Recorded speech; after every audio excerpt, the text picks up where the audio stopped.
It's a beautiful day in the neighborhood. Reaction Beanie Yo 336. Day in the neighborhood. My brothers and sisters. It is Sunday, y'all. Our favorite time of the week once again. Because we get to go back to the man. Because we get to go back to the myth. Because we get to go back to the legend. MrBallen!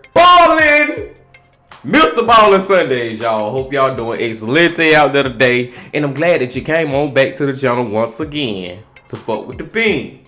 Now, the title of this video, a photo so evil, it was never meant to be seen.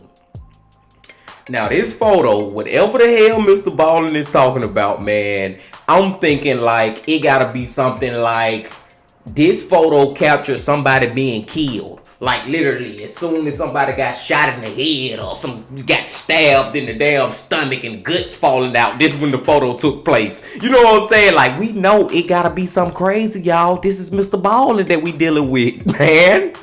I don't know for real, but that's just a first guess that's probably gonna be wrong, but we finna see. But before we see, my brothers and sisters, y'all know what y'all got to do. Get whatever you might need. Get what you need. We back to MrBallen on another Sunday. Y'all got what y'all need. Y'all ready to go? Then let's fucking go. Today, I'm going to share 3 progressively more unbelievable stories, and at the end of each of them, I will share the famous photo or photos that are associated with them. But before we get into those stories, if you're a fan of the strange, dark, and mysterious delivered in story format, then you've come to the right place because that's all we do, and we upload once a week. So if that's of interest to you, please unpair all of the Bluetooth devices connected to the like button's phone. Also, please subscribe to our channel and turn on all notifications so you don't miss any of our weekly uploads. Okay, let's get into today's stories.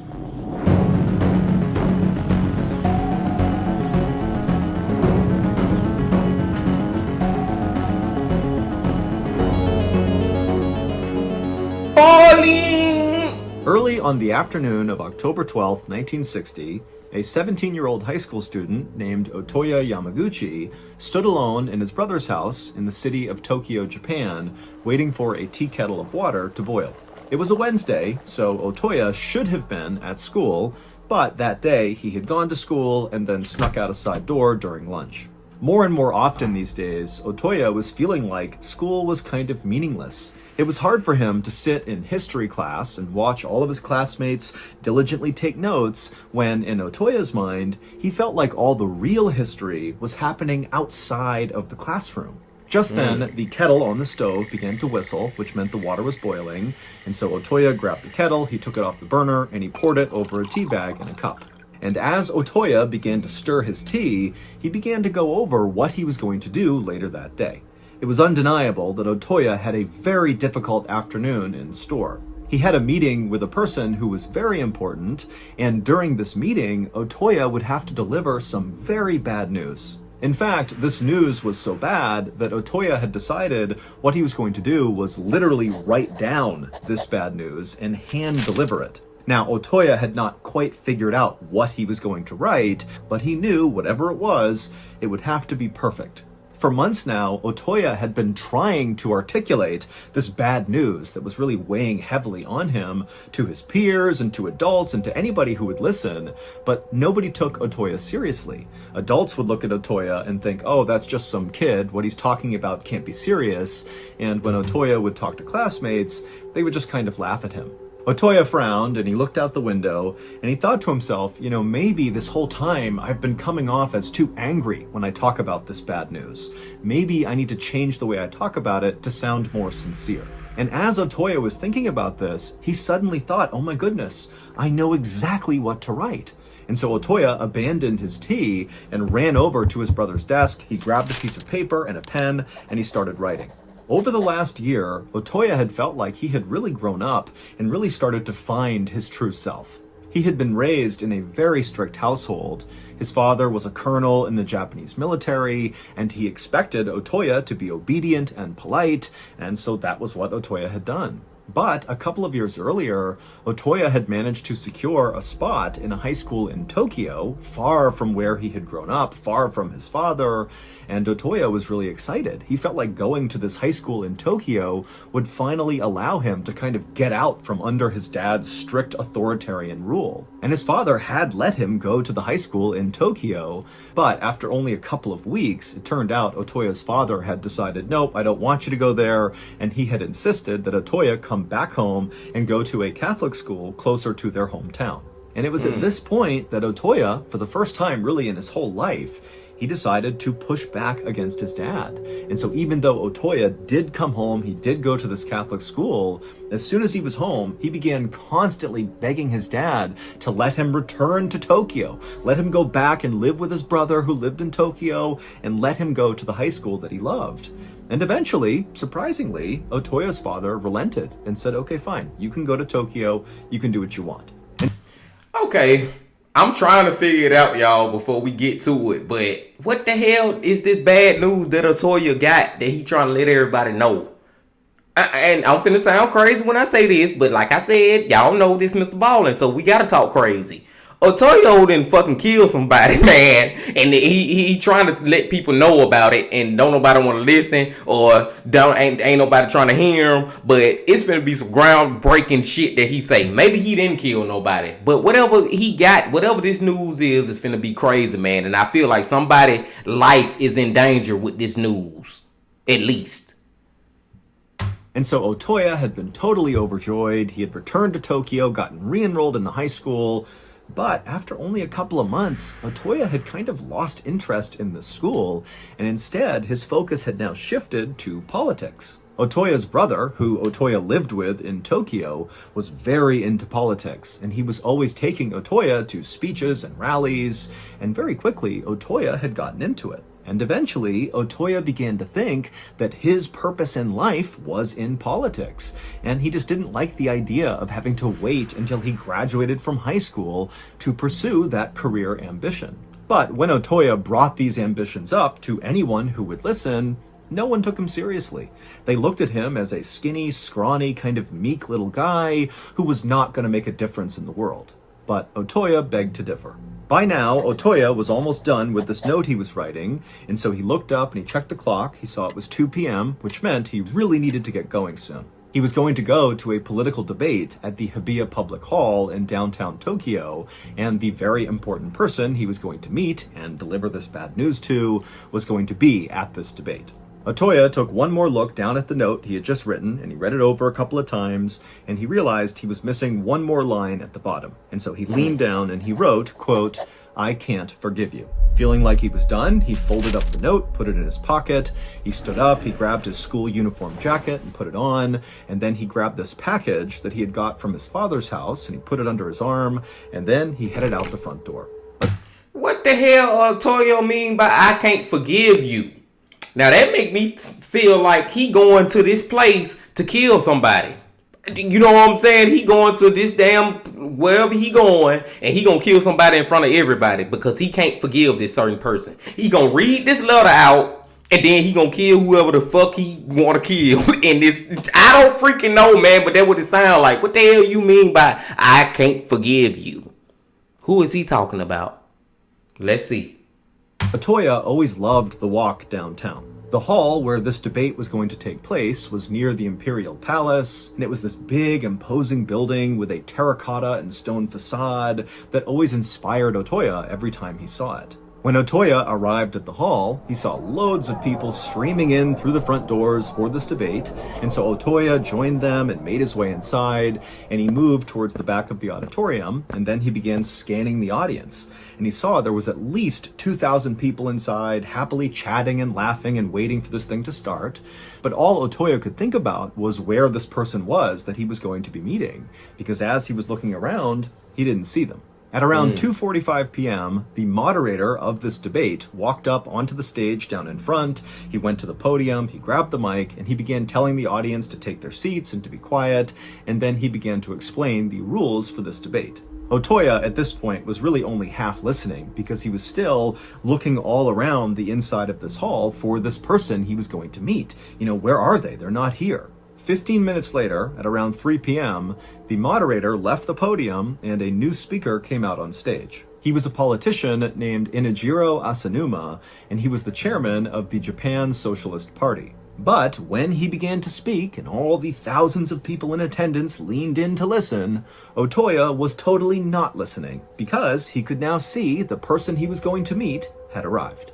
Careful not to cause a disturbance, Otoya moved from the back of the auditorium over to the side of the building, and he began walking up a side aisle, only stopping briefly near a trash can where he pulled out that package he had brought from his father's house, and he unwrapped it and he threw the wrapping away and held on to what was inside of the package. And then Otoya looked down at what he was holding, he took a deep breath, and then he looked up and broke into a run.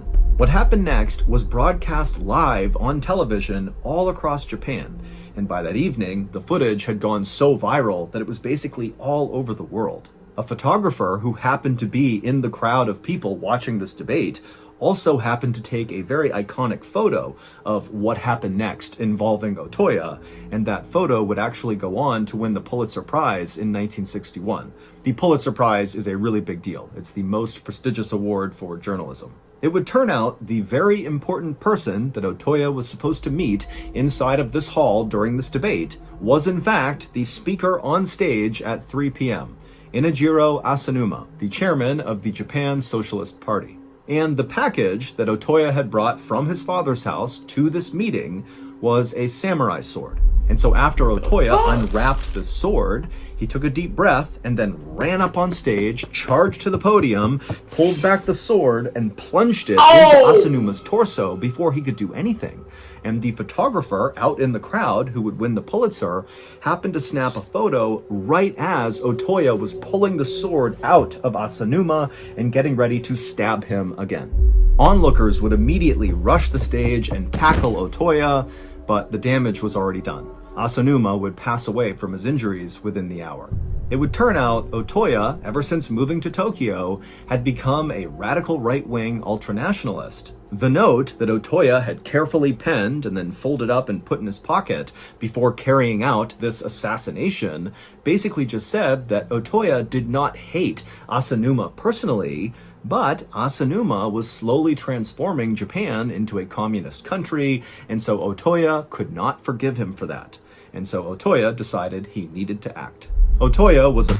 Are you fucking kidding me, Otoya? You killing this man over politics. That's basically when we break it down to the nitty gritty, itty for titties for shitties. That's what it is. He killed that man over political views. See, that's why I'm not political at all. I'm not Democrat, I'm not Republican, I'm not none of that shit. I don't even really care about none of that shit, man. This is freaking crazy, but hey, we was right, my brothers and sisters. We knew that Otoya ass had to been killing somebody in front of a whole bunch of people and talking about, well, especially what he said, what did he say? Something like, I had to do it, you left me no choice, or something like that, man. Like, we knew that he was going to go kill somebody, man. And lo and behold, but the thing I didn't think about was that he gonna do it with a fucking samurai sword. I'm thinking that he probably would have shot him. Yeah, this man went on damn stage with a fucking long ass knife.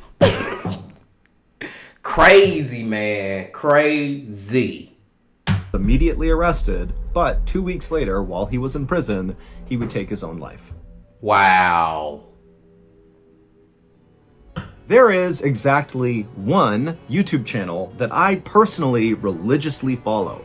It's called Bedtime Stories, and it's like the most epic storytelling. And my goodness, if you're a fan of the strange, dark, and mysterious, you will be a fan of Bedtime Stories. They cover strange, crazy stories as well, and it's just masterfully done. But I'm not here today just to tell you how great Bedtime Stories is. I'm here today because I have an announcement. Bedtime Stories is starting a podcast, and it's going to fall under the Ballen Studios banner. We're working together. It's super cool. But wow. Here's the even bigger news. Not only is Bedtime Stories a brand new Ballen Studios podcast, it is live right now. New episodes of the Bedtime Stories podcast will air each week on Wednesday, but right now the first 3 episodes of the podcast are available wherever you get your podcasts. So go and mule kick the... Hey y'all, I never even heard of Bedtime Stories channel or nothing like that, man. But if MrBallen is collaborating with them, and you know what I'm saying, got them under his umbrella now, I'm pretty sure that's good, my brothers and sisters. And you never know, we may have to add that to our true crime, horror, dark, deep, and mysterious, is going on type of video catalog that we watch over here. Bedtime Stories may become part of the family. I'm gonna check into it. Bedtime Stories follow button right in the solar plexus and get hooked on them just like I did. But first, check out this clip from the trailer for Bedtime Stories. Turn off the lights, get into bed, and turn up the volume. It's time for a creepy bedtime story. From Ballen Studios, welcome to Bedtime Stories. A new weekly show that will truly immerse you in a strange, dark and mysterious world and haunt your dreams. We'll bring you true stories from around the world, from the paranormal to the supernatural, unsolved mysteries, strange deaths, cryptids, and the most disturbing of true crime, all told in a unique and bone-chilling way. New episodes every Wednesday. Follow Bedtime Stories wherever you get your podcasts. Hey, I like the sound of that. I know y'all like the sound of that, man. We might have to check out Bedtime Stories channel for real, y'all. I like that. Number 2, Bamboozled. On a sunny afternoon in October of 2015, a 39-year-old man named Richard Jones walked along the perimeter of the yard inside of the state prison in Kansas, where Richard was serving time for a robbery. Up ahead, Richard could see there was a small basketball court with one hoop on it, and on the blacktop were dozens of other inmates that were exercising and chatting and socializing, and Richard actually knew most of them because he had been in prison for 16 years now, and Richard was also a very likable guy who was very outgoing and personable, and so he made friends really easily, even in prison. And so I just gotta tell y'all, man, I already know this story. I don't know who told it from who we watching, but I know this story. Some of y'all out there know this story too, man. I already know what's gonna happen, and it is freaking crazy. Just pay attention, my brothers and sisters. If you don't know this story, it's finna blow your freaking mind.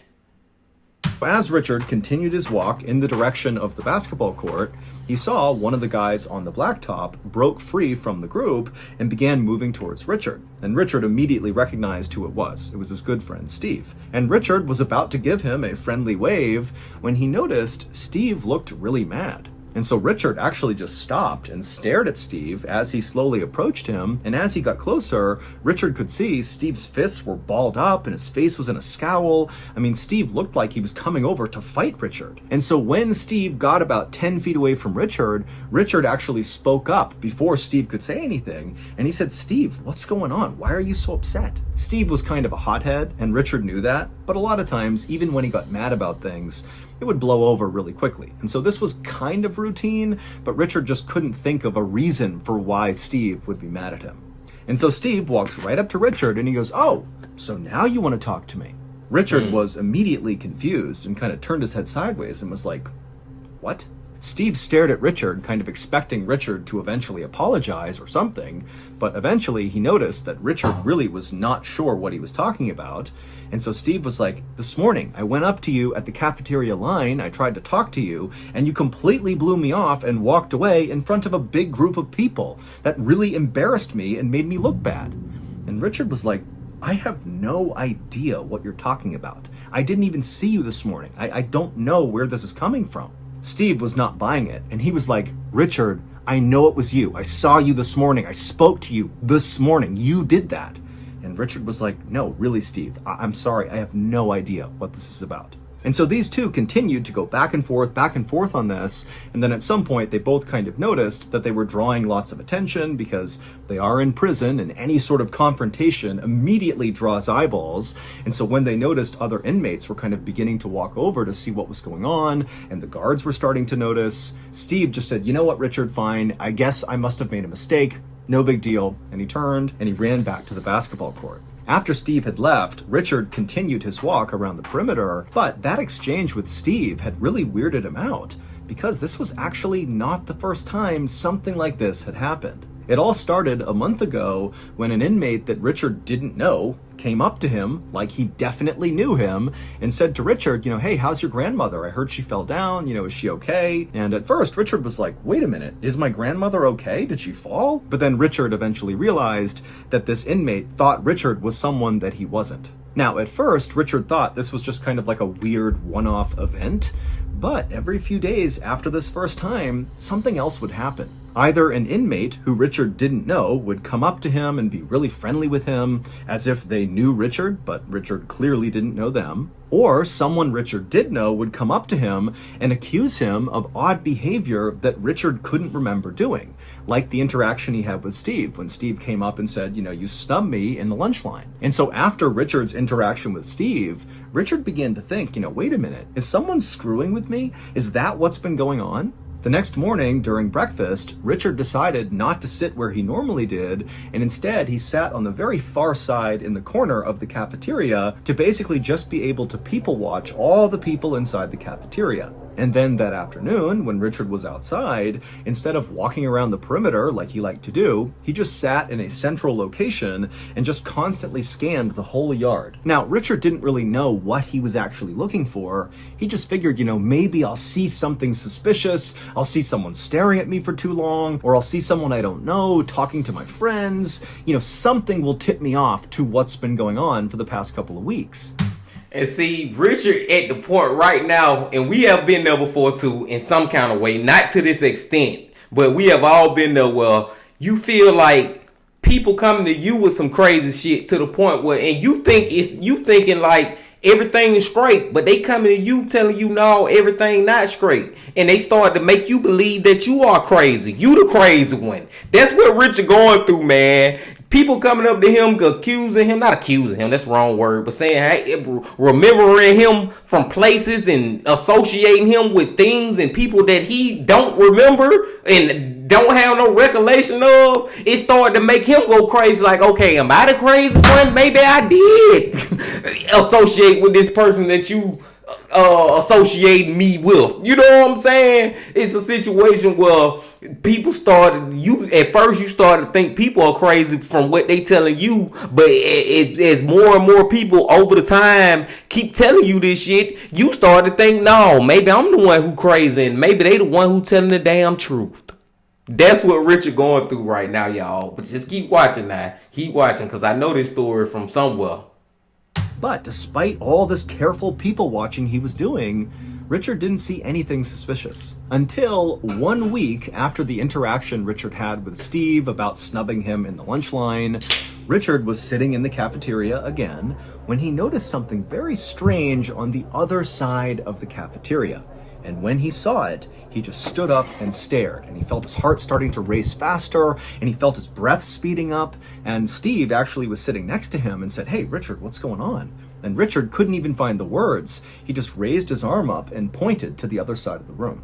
When Richard had originally been arrested 16 years earlier, it was for robbing someone in a Walmart parking lot. Richard had always claimed he did not do it, but multiple witnesses had pulled Richard out of a lineup saying, "That's the guy." And the woman who actually got robbed told police she overheard the getaway driver yelling to Rick, the man who had robbed her, to get in the car so they could leave. And Rick is a nickname for Richard.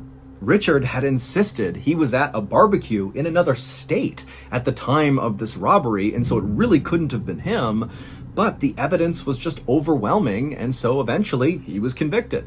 Richard had never been able to understand why so many people 16 years earlier had insisted that he was the one who committed that crime. And more recently, he couldn't understand why his friends, like Steve, were accusing him of doing things that he didn't remember doing. But that night in the jail cafeteria, when Richard spotted something on the other side of the room, suddenly everything over the last 16 years made perfect sense. Richard really was an innocent man. He did not rob that woman in the Walmart parking lot. His doppelganger had. A doppelganger is someone who looks exactly like you, but they're not actually related to you. It's just genetic chance that somebody else on the planet looks just like you. And it just so happened that Richard's doppelganger, who was this man named Ricky Amos, so it just so happened as well that the doppelganger shared basically the same first name, Ricky and Richard. Well, this doppelganger, Ricky, just happened to be sent to the same prison that Richard was at for a totally unrelated crime. These two men have never met. There's no connection whatsoever. They just look the same. And when Richard looked across the cafeteria and saw Ricky, it was like looking at a clone of himself, and it all clicked. All the people that were coming up to him saying, "You were doing this and acting weird." Well, those people, Stephen included, were actually interacting with his doppelganger, Ricky. And 16 years earlier, Ricky was the one who committed that robbery in Walmart, and the victim and the witnesses, they all confused Ricky for Richard. Here are Richard and Ricky's photographs side by side. And see, that's why as soon as I seen Richard picture, y'all, I already knew about the story, man, because I don't remember where I watched it from, but I knew about this story. But just look at that picture, y'all. You would really think that they are the same people, man, for real, for real. Except for you with the dude on the right, Ricky, you can make the argument that he look a little younger, you know, no gray hair and all that. But even the mustache, look at the mustache and beard. Look at the goatee. Look at the cornrows. Look at all that shit, man.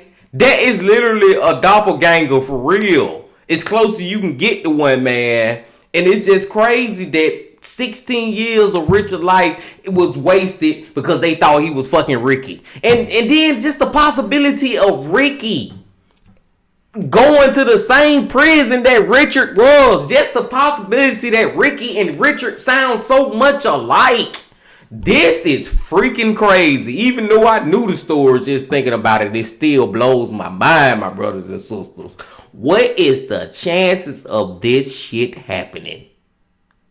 Oh my God. Once a judge was made aware of this situation and saw the two photos side by side, he knew the police had made a mistake. Even the prosecutor who had tried Richard in the robbery case supported his release. Richard was freed in 2017 and got a $1 million settlement from the state. As for the doppelganger, Ricky Amos, he was never actually tried for the robbery 16 years earlier because by the time they figured out he was the robber, the case was too old to try. That shit freaky, man, looking at that damn picture, man. Only thing I could differentiate is I gotta look hard at the nose. Okay, the nose may look a little different. The eyes, I wouldn't say they look different. They closed, but I'm just saying the proportion of them.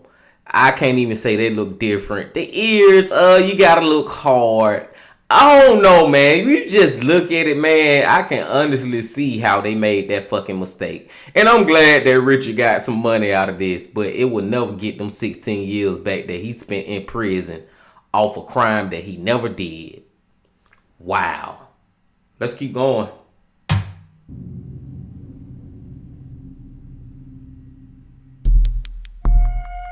Suspended. On the evening of March 15th, 2018, a 55-year-old man named Jian stumbled out of this fine dining restaurant in downtown Singapore and promptly threw up on the sidewalk. Pedestrians jumped back to get out of the way, and a woman in high heels and a beautiful fancy dress mumbled something insulting about how drunk Jian must be.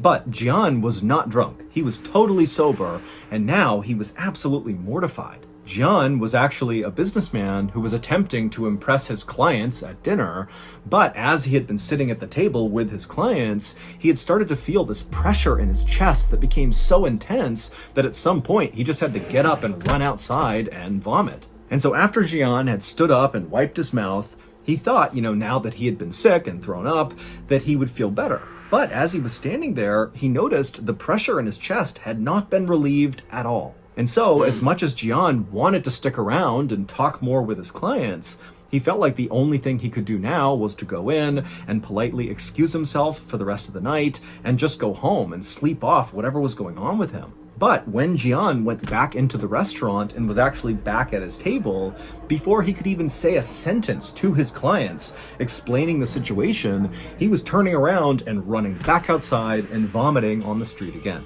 At this point, Gian knew something was definitely wrong, and so he didn't have time to tell his clients what was going on. He just needed to get to a hospital. And so he sprinted across the street, got in his car, and began driving. When he got to the hospital, he was so scared about what was happening to him that he actually parked his car crooked in the spot and left his door open as he sprinted towards the emergency room. And then once he was inside the hospital, he ran up to the receptionist and tried to tell them what was going on, but he literally couldn't speak. And then he just collapsed in a chair right nearby.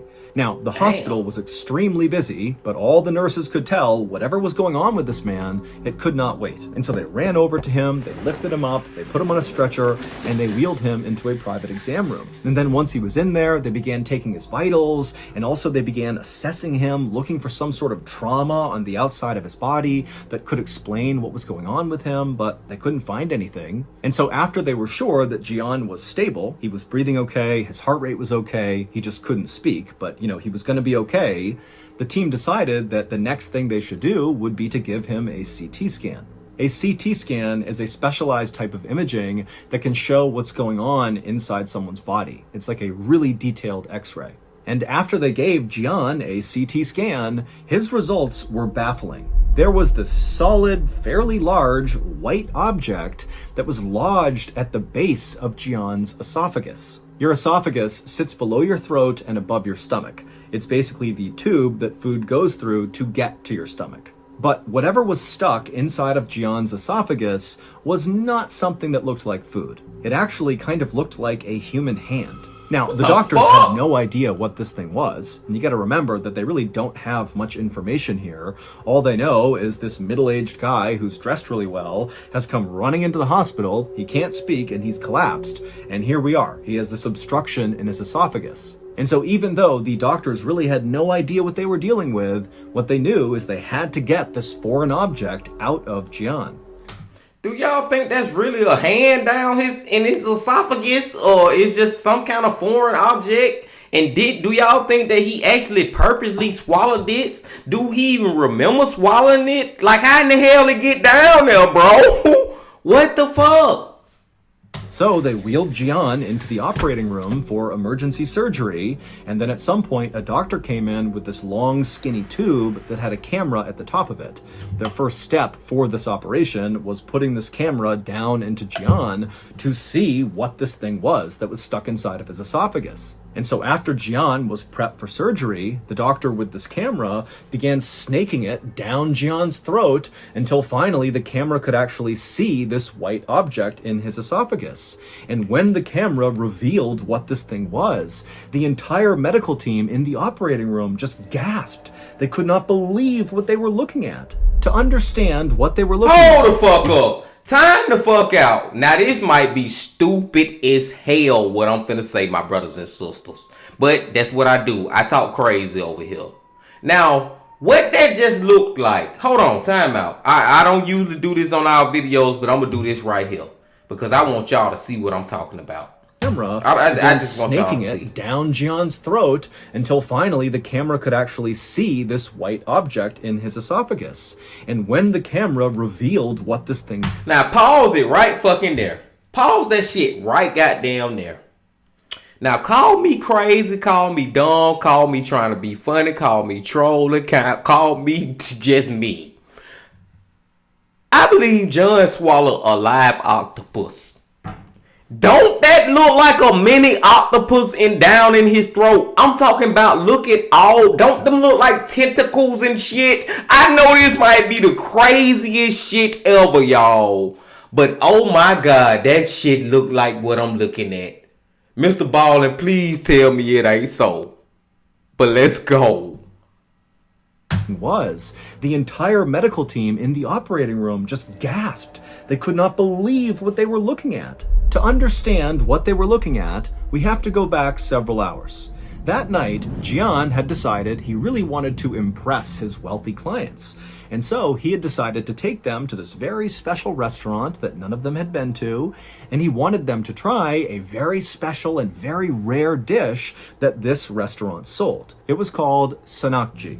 Sanakji is a Korean delicacy that is very popular in certain circles, but it's also very dangerous. Every year in South Korea, at least 6 people die from eating sanakji, because sanakji is just a living octopus. You literally... I called it! I freaking called it, my brothers and sisters, and I know some of y'all called it too, man. I felt like I was crazy, man, because the shit is crazy when I was thinking that's what it was. There was a fucking octopus down this man's throat, still alive. This man eating fucking, what it is, sushi. And this sushi was still moving and grooving.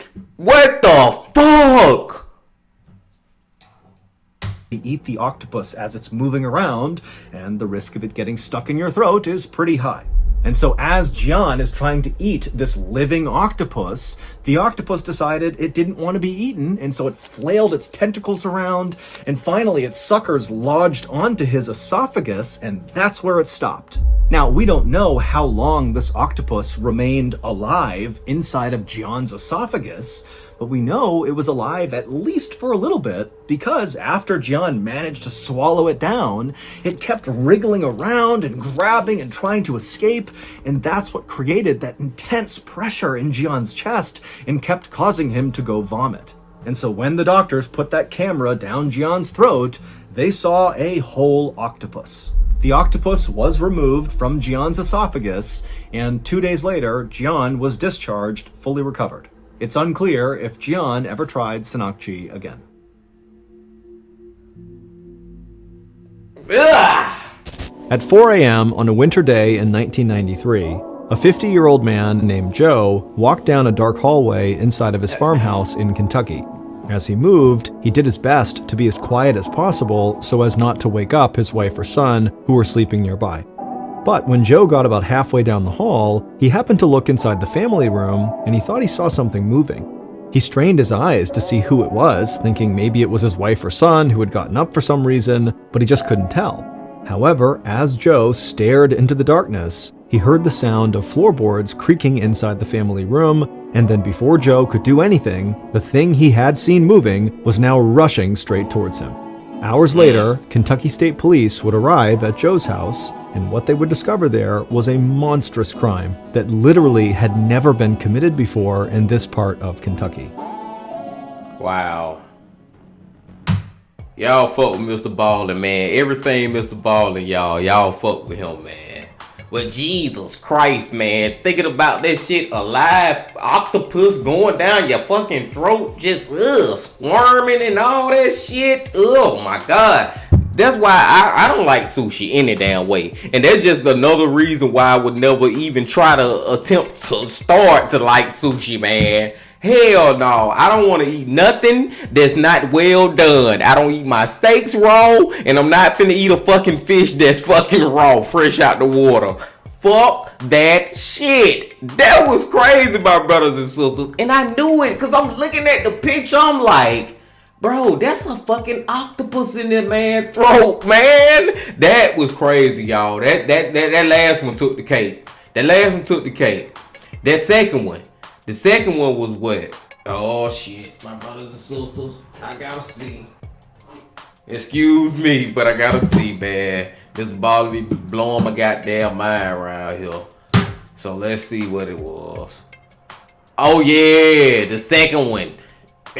I already had heard this story before, man. I already had heard of that story. And it still just blows my mind. It's just looking at that picture of that man and that man face side by side. hey, it's very possible, man. It's very easy to get them two confused because one of them just look like a older version of the younger version, or a younger version of the older version. You know what I'm saying? The age, the only thing that look a little off. And the first one is so crazy because I'm like Osoko, a Yoko, a Yuka, a Suka, Bazooka. I'm like, bro, this man going to go kill somebody and over some crazy shit. And talking about that you forced me to do it. Whatever he said in that damn note. Somebody, yeah, I had to do it, or you leave me no choice, whatever. Bro, you killed that man over some fucking political shit. You killed him over Donald Trump. You killed him over Joe Biden. Really, bro? Really? Man, bro. Hey, my brothers and sisters, I keep my ass up out of that political shit because I just feel like it's a unnecessary stress in your life to be a Republican. So you gotta hate on the Democrats, or if you're a Democrat, now you gotta be hating everything that the Republican gotta say. Like, I just stay the fuck out of all that, man, and just leave that little stress out of my life. I don't need it. I do not need it. But I'll tell y'all one thing I do need. It's for another video from freaking MrBallen next Sunday, man. He did a great job once again, y'all. And I also need for y'all to come on back again very soon and hit that like button, comment, subscribe, and do all that. This one right here was crazy, man. The man had a fucking live octopus going down his esophagus. But I digress. Gonna let y'all go. But before I let y'all go, y'all know what I gotta say. Love, peace, and happiness. Stay safe. Don't stop. Keep going. Yeah.